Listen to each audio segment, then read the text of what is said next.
Don't miss today's showcase on an amazingly painted Great Unclean One. Spiking bits. Welcome back, Hobby Maniacs. I'm Baer, and today we are taking a look at Mr. Fat Man, the Great Unclean One. And man, this thing is incredibly painted. Obviously, this is the new flagship kit for Chaos Daemons from Games Workshop, and Dark Bunny Creatives painted up this bad boy for us for a promotion. We gave it away already live on Twitch. If you missed it, well, always keep an eye out for all the crazy stuff we're doing over there. Let's talk about them real quick because they painted up this amazing miniature. I don't have words for it. And this is actually their lowest level of quality. I don't even know what to say. It's pretty crazy. They're just oozing with talent, literally oozing with talent. Here we go. All right, so this is their website, darkbunnycreatives.com. We've been here before. We did a little giveaway with Dark Angel's banner Baer. You might remember that. I think by this point we've already given it away, but if not, we'll put a link to it here in the bottom. All sorts of things that you can check out here, gallery pricing. This was actually their adept level, like I said. Let's see, adept level, freehand. Adept level is actually their lowest. I imagine this guy is a gargantuan. So $250 at the very least, I would think, for this paint job here, not counting, of course, the miniature. But speaking of miniature, they do have a special offer going on right now for a little bit of a discount you can get. Well, looks like they got an issue with some of their WordPress here, but at some point they did have a special offer. Hit them up about it. I think it was up to 50% off. Oh, there it is. It's happening. Up to 50% off. New year, new army deal. If you source the miniatures through them, they can get you a bit of a discount there on the front end, and then allow you to maybe select a little bit better of a paint job on the back end for the miniature. Now let's jump over to the paint table and see just how cool this bad boy is. All right, so here he is in all his nurgly glory right here. It's just breathtaking. I mean, just the color palette alone is something that we're not used to. It's this kind of like gaudy yellow and beige kind of type deal with some really popping grays and blues that add very well to this miniature. A lot of rust here, but not like overpowering rust or anything like that. The skulls are all done up well. The base, just basic gravel still looks so good on this miniature here. And then the back tabard looks so fresh. No like overpowering, effects, wetness, or kind of like gloss effects or things like that. Just straight paint through and through, just thugged out. Look at all this bruising here around these areas. This is the kind of stuff that you don't see, from somebody that's a traditional artist, traditionally trained in painting. That this is somebody with a true passion for art, not like the comic booky kind of feel that some of us gravitate towards, myself included, for our miniatures. This is true art right here. And it definitely shows. I mean, it's just literally incredible. Now, how big is this bad boy? He's 130 millimeters around, compared to some of his other friends here, that from the Demon Pantheon. Not quite the same level of quality or anything like that. But there's Fate Weaver or the Great Unclean One, depending on who we want to play him as at the particular given time. You can see the bases are definitely worlds apart, but still, with the wingspan, it's very impressive. And then, of course, the Big Daddy Bloodthirster right here of Insensate Rage, always looking good and towering over everyone all day, every day. So, still kind of big, but not tall. He's definitely got that girth, but not that height. I'm sure he has problems getting up to the rim and dunking in the Chaos Demon world. Now remember, these are the same guys that did that did this I caught it, it's okay. They did this fantastic freehand banner right here. Man, I just can't say enough things about the quality here. Obviously, this is a little bit more work with that crazy freehand style, but I would expect to see more from Dark Bunny Creatives here. for some promotions and things going forward with all the new books that are coming out our way. Now, just how good is the Great Unclean One in-game? Well, let's break him down in both 40k and fantasy. All right, in Warhammer 40k, of course, for Demons, we've got the Great Unclean One and his alter ego, the Rodicus, which you can all make from the same kit here. Now, Rodicus, I believe, is 330. Great Unclean One's 320 or 325, depending on which version of the weapons you take. But Rodicus overall, he's okay for 330. He doesn't have anything that really kind of pushes him over the top. It helps with morale. He does kind of an impact hit right here. The Deluge of Nurgle is interesting in 40k. It's way better, I believe, in fantasy, or his Deluge ability, or in the Age of Sigmar rather. Whenever you pass a psychic power on a 7 or more, the closest enemy to him suffers a mortal wound. So it's kind of like a aura ability that just kind of pops on and off. I mean, overall, he is a psyker. He can cast to and deny to, which is nice, because Nurgle has the miasma, and some other psychic abilities that aren't too bad, but overall, like gaining wounds back, or just getting a model back with one wound, which may or may not, actually, is that, I might be mixing that up with the stratagem. Let's take a look, since we're right here, real quick, what those exact psychic powers were, because now I'm getting confused. Fleshy Abundance, yeah, that's it. Gain 1 unit gains D3 wounds. Okay, so it's the stratagem that brings one back with a wound. Virulent Blessing. So this is the double damage equivalent that works really well with Plague Bearers. You can do some crazy mechanics with Plague Bearers. This is part of the combo right there that gets them up there. And Miasma is indeed the Nurgle Demon power within 18 inches. Within your next psychic phase, your opponent must subtract 1 from all hit rolls that target that unit, which is great on Plague Bearers because they're already -1 for the most part, as long as they have 20 or more models, and it's relatively easy to keep them above that using some different regen abilities and things that come between some of the casters and also the Narwhals. The Great Unclean One is a little bit different, like I said, 320, 325, depending on which weapons you take here.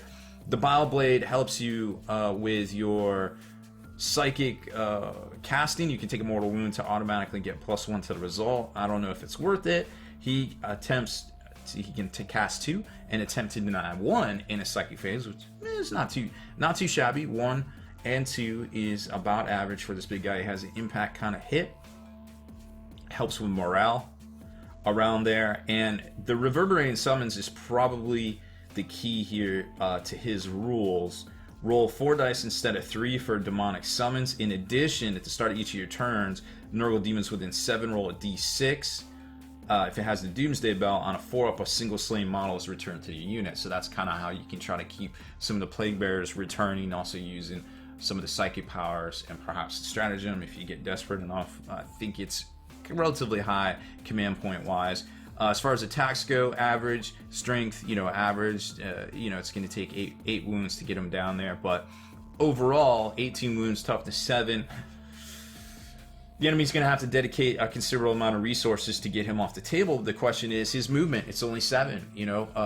Perhaps deep striking him in is the way to go, and being in people's faces and just making them deal with him, because depending on what weapon you have, with the Bile Sword, +1 strength, -3 d6 damage, that one of those getting through can end most characters' career in Warhammer 40k, much less he has 5 attacks hitting on 2s, and most probably rerolling 1s from some aura ability, maybe from a Demon Prince or somebody close to him right there. So that... Don't get hit by this guy. It's gonna hurt. Hitting a squad of elite troopers is also gonna hurt. They're gonna feel that. But other than that, he's pretty decent overall, but not overpoweringly decent in any one way. Now, like I said, he is part of some integral combos out there, but overall, not ridiculous. Not necessarily a go-to. Now, in Age of Sigmar, you've got Rodicus and the Great Unclean One. Rodicus is a G in Age of Sigmar. He has a 5-inch move. They both have 5-inch moves. But take a look at his Deluge of Nurgle ability here. Delusion Nurgle has casting value of 7. For each roll that meets or beats the value shown on the damage table above, you can pick an enemy that is visible to the caster. Unit suffers D3 mortal wounds. You just pick it. If it's visible, there's no range here. You just pick it. D3 mortal wounds. If it affects more than one enemy unit, you must pick a different enemy unit to suffer each set of mortal wounds. Wow. That could really get a little crazy, in my opinion. That is interesting. I like that. And then, of course, he's got some other abilities here. Gonna have the... you can heal back. Just D3 wounds. No big deal. Just get D3 wounds back. They both have 16, not 18 like in 40k.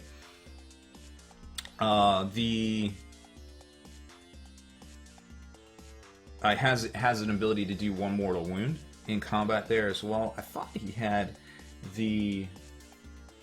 No, I guess not. I thought these guys had the ability to shrug off wounds like the little guys, but apparently they do not. 5 attacks with the Gnarl Rod. Hit is going to be 2 for the most part until he starts taking, a chunk of damage. But remember, you're healing back right here. Fanged Maw and the Host of Nurglings doing some damage right there as well. So he kind of holds down the center and does some damage type deal. Great Unclean One's a little bit different. He does have this shooting attack here at 7 inches, D6 attacks, 3 to hit. He has the Putrid Offering, which is similar to what it does in 40k. Also the Reverberating Summons. If a Nurgle unit begins within 7 inches, it can add 3 to its move characteristics. So a little bit different, but the same name right there. I like this command ability. Pick a Nurgle demon unit within 21. Any of them, add 1 to the attack characteristic of all melee weapons. So if you're throwing that out on Plague Bears, gets them 2 attacks, which could be a little devastating. And he has a special Plague Wind ability here. Casting value of 7 of 7. Pick a point on a battlefield within 14. Draw a line. Each friend or foe suffers D3 mortal wounds. Units with the Nurgle keyword are invigorated. They heal D3 wounds that have been allocated to that unit. So, that's pretty good. And you can also heal D3 back with that one.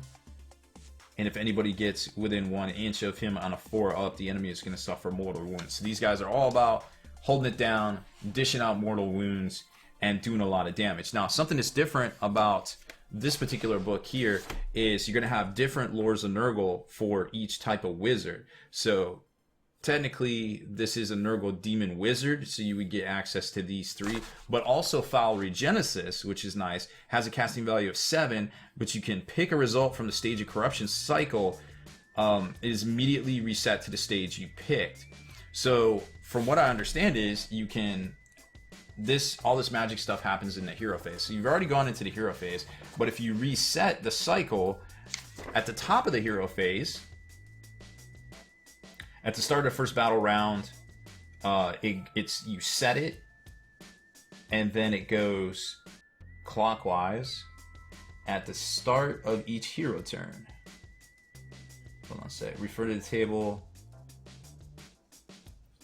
Moves clockwise at the start of each new battle round. So at the start of the battle round, it's going to move.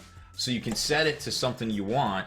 And one of the good ones that you hear is you can just heal D3 wounds at the start of hero phase. So you can start it here and always, if you get it the power off, you could always be healing or, moving quick or adding to wounds. Add 1 to the wound rolls all attack made by Nurgle. So if your Plague Bearers are now 2 attacks, now you're +1 to wound. That could be pretty devastating. So there's some combos to be had here if you just read through it and kind of start formulating some ideas. There's also a way to do it too with a command trait, but I don't think it's quite as good. And Nurgle Demons do get some command traits.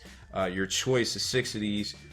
3 of them are almost the same on each one, and then number 4, you can confer the Sickness Blossom. Inflict D3 mortal wounds on anybody within 3 inches of your general. Just shooting does mortal wounds. There was one that was really good. I forget what it is. Oh, you can automatically once per battle move the cycle 1 stage forward or backwards. So that's a once per battle. So if you got to burn it to make some emergency adjustments to the cycle of corruption, you can. At the start of your hero phase, roll dice for each enemy unit within 1 of your general on a 4 up. the unit being rolled for suffers 1 mortal wound and you receive a contagion point. And contagion points are going to allow you to summon units onto the tabletop. Now, I'm unsure if this is going to require you to do your reinforcement points, but we'll see in the future how that sorts out. So overall, I think the rules generally seem to be better in Age of Sigmar than 40k for the big fatties, but I don't think that's going to stop many people from actually playing them either way in either system, just because they are big and cool. So that's it for this particular showcase feature and rules breakdown. I'm sure there's a couple of things that we didn't cover. We try to cover it all. I'll give you at least a broad overview of all those things there. But if you like these type of features, make sure you work out those hobby muscles. Hit that subscribe button, turn on notifications so you can be the very first to like and comment on all these great videos.